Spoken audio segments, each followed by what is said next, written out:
పల్లవి TV ప్రేక్షకులకు నమస్కారం. ఈ వారము 8వ తేదీ సోమవారం అనగా డిసెంబర్ 8 సోమవారం రోజు మనకు సంకష్టహర చతుర్థి అనేదొస్తుంది. మనకు తెలిసిందే ప్రతి మాసంలోనూ పౌర్ణమి తర్వాత వచ్చే చవితి 4వ రోజు మనము సంకష్టహర చతుర్థి అనేది చేసుకుంటాం. ఈ పర్వదినాన్ని జరుపుకుంటాం. ఈరోజు గణపతి ఆరాధన చేయటం ద్వారా మనకు ఎంతో మేలు అనేది కలుగుతుంది. గణపతిని షోడశోపచార పూజలతో మనము ప్రార్థించాలి.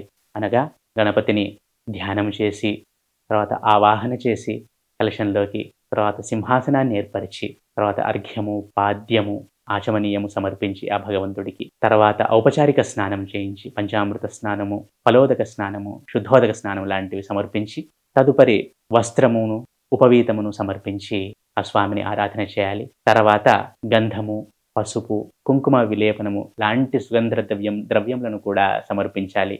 తరువాత అగరుబత్తులను వెలిగించి లేదా ధూపమును వెలిగించి ప్రార్థన చేయాలి. తర్వాత దీపమును కూడా స్వామివారికి చూపించి, తర్వాత నైవేద్యమును సమర్పించి, తర్వాత మంగళహారతినివ్వాలి.